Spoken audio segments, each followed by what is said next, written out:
Hello everybody, welcome to Gaming History. Today we are going to be talking about The Legend of Zelda. There's so much to talk about when it comes to the history of Legend of Zelda that this may be a two-parter. I'm going to see if I can get it all in one shot, but it's not 100% guaranteed. And yes, later in the video we will be discussing the quote-unquote timeline. So let's get this started. Let's start off with the genre. Technically, Legend of Zelda is considered an action-adventure genre. Although, in my opinion, it has a lot of RPG elements, but that's only some games. Now, Legend of Zelda has a surprising amount of developers. Not just Nintendo, but also Capcom, Vanpool, and Grezzo. Of course, it was only published by Nintendo, so Nintendo is the only publishers. The two creators of Legend of Zelda are, of course, Miyamoto, and I must warn you right now, I do not speak Japanese. I do not have a Japanese accent.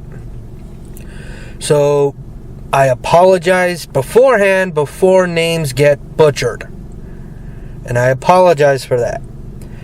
But anyway, back to the creators of Legend of Zelda. You have Mr. Miyamoto and Takahashi Tezuka were the two creators behind The Legend of Zelda. The composer of the Legend of Zelda franchise was Koji Kondo.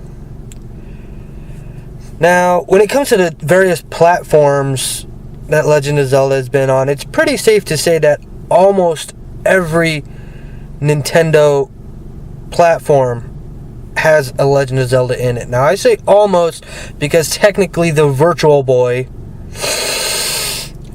was a platform, which headache-inducing, nauseating thing, but anyway.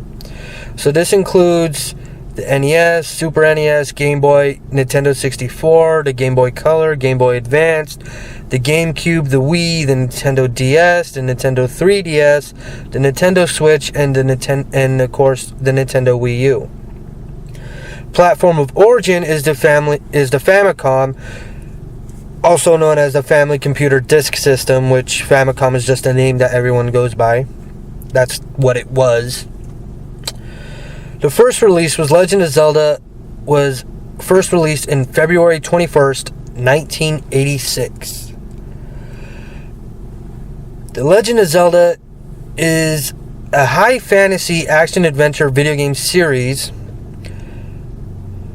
and the Capcom, Vanpool, and Grezzo's were actually outsourced the Nintendo outsourced some of the portable installments to Capcom, Vanpool, and Grezzo. The game series incorporates elements of action-adventure, puzzle-solving games, and let's get on to the lore of the story. The series centers around Link, who's the playable character and chief protagonist. Link is often given the task of rescuing Princess Zelda and the entire kingdom of Hyrule from Ganon, who is, of course, the principal antagonist of the series. However, other settings and antagonists have appeared in several titles. The game's plot commonly involves a relic known as the Triforce, a set of 3 omnipotent golden triangles. The protagonist in each game is usually not the same incarnation of Link, but there are a few exceptions. Since the original release in 1986, Nintendo has expanded to include 18 entries on all of Nintendo's major gaming platforms, as previously stated, as well as a number of spin-offs. And there was also a TV series based on the games aired in 1989. And of course, individual manga adaptations commissioned by Nintendo have been produced in Japan since 1997. Altogether, combined total, this franchise has sold well over 75 million copies as of 2016. Let's talk about the gameplay now. The Legend of Zelda games, it's a mix of puzzles, action, adventures, battle gameplay, and one theme that I really wish would be in more Zelda games was exploration. Although the elements have remained consistent throughout the series, a little bit of refinements and additions on each new game. Later games would also include stealth gameplay where the player must avoid enemies while proceeding through a level, as well as racing elements. Most of the games can be beaten with a very small amount of exploration and side quest. However, to me, that's not playing it properly. I really enjoyed the exploration. I really enjoy a lot of the side quests. It feels important, and the rewards you get do help you out later on in the game. And there's several items that are also consistent with the series, such as bombs and bomb flowers, which can be used as both weapons and to open hidden doorways. The boomerang, which can kill weaker enemies or paralyze stronger enemies. Of course, you have the keys for all the locked doors, magic swords, shields, bows and arrows, while others are unique to a single game.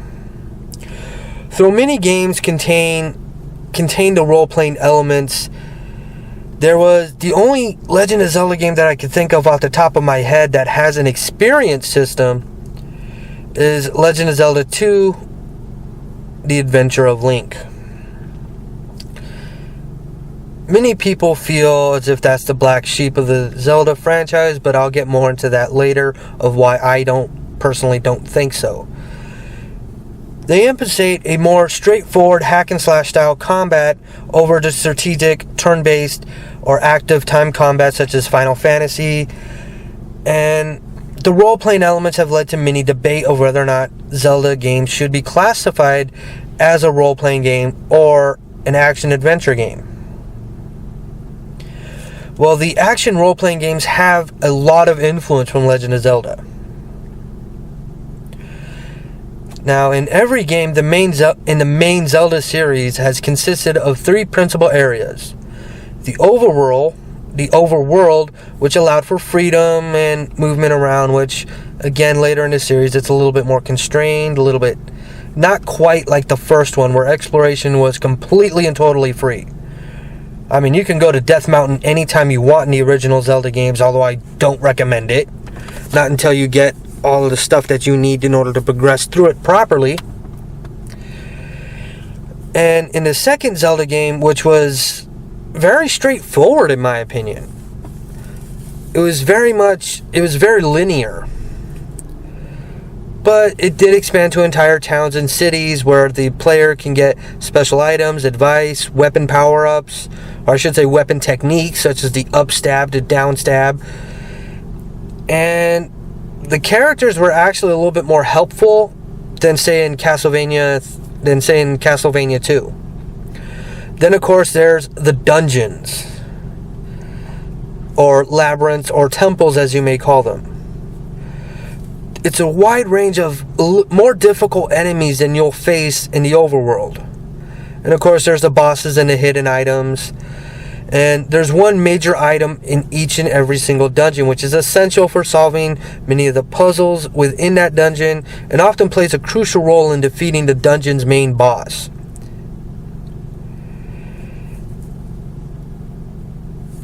Now, a lot of people may talk about the map and compass, or magic compass, that reveals the location of significant items, smaller items, as well as where the boss is, at least in the first Zelda game. So, only some of the games have that. Not every Zelda game has that. And in later games, it also included a special, quote-unquote, big key that would unlock the door to battle the dungeon's boss enemy and open the item chest. Your life meter in most Zelda games are represented by hearts. And there's several different ways you could pick up these hearts. You could either find fairies, springs located at specific locations, and most of the games feature heart containers. or pieces of heart containers. This adds to your life bar. Essentially, it gives you a little bit more life insurance. This game pioneered a number of features that would become industry standard.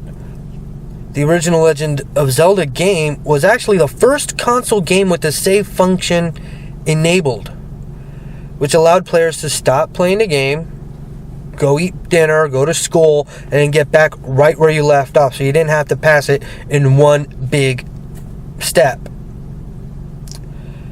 Or without a very convoluted password system, which a lot of older games do have. Another innovation came from Legend of Zelda Ocarina of Time, one of my favorites. It introduced a targeting system that simplified 3D combat very much so, very good at that. Now let's talk about the audio quality of the Legend of Zelda series. Now, I really don't think anybody's going to say Legend of Zelda has bad music. Some of the music is absolutely wonderful. Big props to Koji Kondo, who was the series sound director. So he was in charge of all of that. Now, in the Legend of Zelda series, there's it features musical instruments in some of the game series, such as musical puzzles, which are widespread. Often instruments can trigger in-game items, such as in the original Legend of Zelda, you could use the recorder to reveal secret areas and warp to the dungeon entrances. The warping with music feature was also used in A Link of the Past and A Link's Awakening. In Ocarina of Time, it's very obvious that the ocarina was a core essential part of the gameplay, which you had to use using the controller to hit different notes in order to play the songs you want, or songs that you'll need. Now, Ocarina of Time was one of the first contemporary non-dance titles to feature music making as part of its gameplay. This game mechanic is also utilized in Majora's Mask. Now, the original Legend of Zelda theme is a reoccurring piece of music that was created on the very first game. And initially, they were planning to use Maurice Raval's Bravalo as the game's title theme. But due to the fact that copyrights, they actually found this out late in the game that They found out late in the game that the copyright issue with Bravalo, or Bravello, whatever you want to call it, was actually still, it had not expired. This forced him to make the music off the top of his head right then and there, because they figured this out late in the development. So he wrote the entire arrangement for the overworld theme in one day. Now, seeing how this theme is considered by many people, at least in the top 10 of the best video game music ever, is definitely a high mark. Now let's talk about the upcoming Breath of the Wild. I've never heard a Legend of Zelda game that utilized a great amount of voice acting and speaking roles. Instead, they relied on written dialogue. It was previously stated by one of the series producers, again, don't speak Japanese, I apologize, but I believe his name is Eiji Onoma. It is spelled Eiji. The last name is spelled Aonuma. He has stated that Link is entirely mute, and having the other characters speak while Link remains silent would be a little off-putting. Which is kind of weird considering Navi, but whatever, watch out. But in the Breath of Wild, it takes a different approach. There's no main theme music for the different locations. The main sounds will actually be the natural ambiance around the player, in addition to some minimalist piano music. Now, let's talk about the inspiration for Legend of Zelda. Mr. Miyamoto's explorations as a young boy in the hillsides and forests and caves surrounding his childhood home in Sonobe, Japan, that is what inspired him to make Legend of Zelda. It was some of his most memorable experiences, was the discovery of the cave entrance in the middle of the woods. After some hesitation, he apprehensively entered the cave, explored its depths, and with the aid of a lantern, he was able to fully explore the cave. And he has referred to the creation of the Zelda games as an attempt to bring to life a miniature garden for players to play in each game of the series. Hearing of American novelist F. Scott Fitzgerald's wife's name, Zelda, Miyamoto thought that name sounded pleasant and significant. That's why he chose to name the princess Zelda. And of course, it's fairly obvious that Link and the fairies were inspired by Peter Pan and Tinkerbell. The Master Sword, again, a little obvious, was inspired by Excalibur. Now, let's talk about the setting of Legend of Zelda. The Legend of Zelda takes place predominantly in a medieval Western Europe-inspired fantasy land called Hyrule, which has, throughout the years, has developed a deep history, wide geography, and throughout the many releases, it's come out with there's a backstory of the creation. It was revealed in games such as A Link to the Past, Ocarina of Time, The Wind Waker, Twilight Princess, Skyward Sword, and A Link Between Worlds. Hyrule's principal inhabitants are the pointy-eared humanoids called I'm about to mispronunciate a word. Hylians, which include Link. And of course, there's the eponymous Princess Zelda, who is an incarnation of the goddess Hyla. According to the game's backstory, the world of Hyrule was created by the three golden goddesses, Din, Furior, and Naru. Before departing, the goddesses left a sacred artifact called a Triforce, which could grant wishes to the user. I didn't know it was a magical lamp. Okay then. It consisted of three golden triangles, each that embodies one of the goddess's virtues: power, courage, and wisdom. But the Triforce has no will of its own because it's an item. It can't judge between good and evil, so it would grant any wish without any discrimination. So with it being such a powerful tool, it could indiscriminately grant any wishes. Because of this, it was placed in an alternative world called the Sacred Realm or the Golden Land, until someone worthy of its power could obtain it. The Sacred Realm itself can be affected by the hearts of those who use the Triforce. Those who are pure will make it a paradise, while those who are evil will transform it into a dark realm. In Skyward Sword, the Triforce is sought by a demon king named Demise. After a long battle, Demise was sealed away within the temple of the goddess Hyla, guardian of the Triforce. Hyla, placing the Hylians on a floating island, which is called Skyloft, in the sky in order to protect them, orchestrated a means to stop the demon from escaping, creating the Goddess Sword, which the Goddess Sword would later become the Master Sword for her chosen hero. And discarding her divinity in order to be reborn among the people of Skyloft. In time, Zelda and Link, who is the reborn Hyla and the predestined warrior, enacted the goddess's plan and Demise was destroyed. However, Demise vowed that his rage would be reborn and forever plague the descendants of Link and Zelda. Now, I'm pretty sure it doesn't mean they're children. I'm pretty sure it means they're reincarnated forms. That prophecy came to fruition.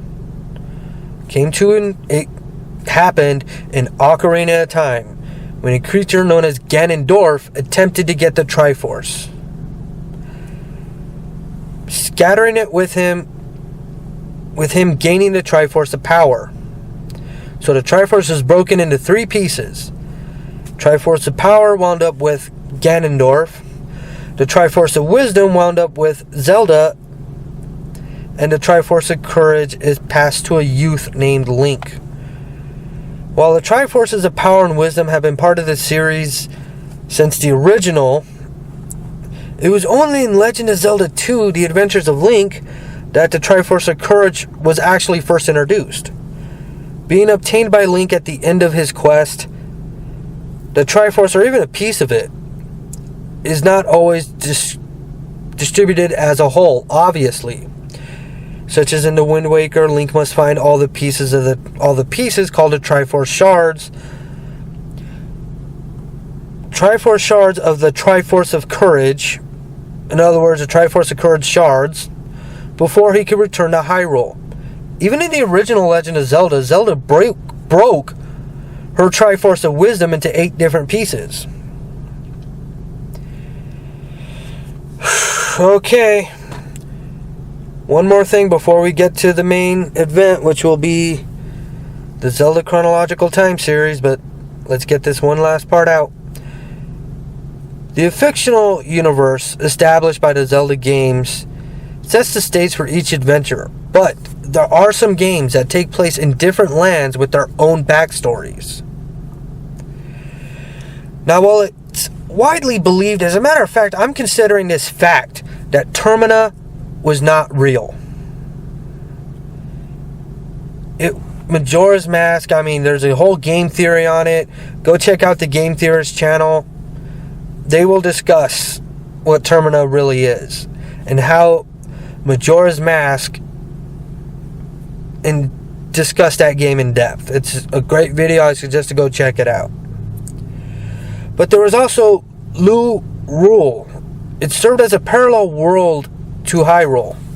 Hytopia is a connected kingdom, and Koholint is an island far away from Hyrule that appears to be part of a dream.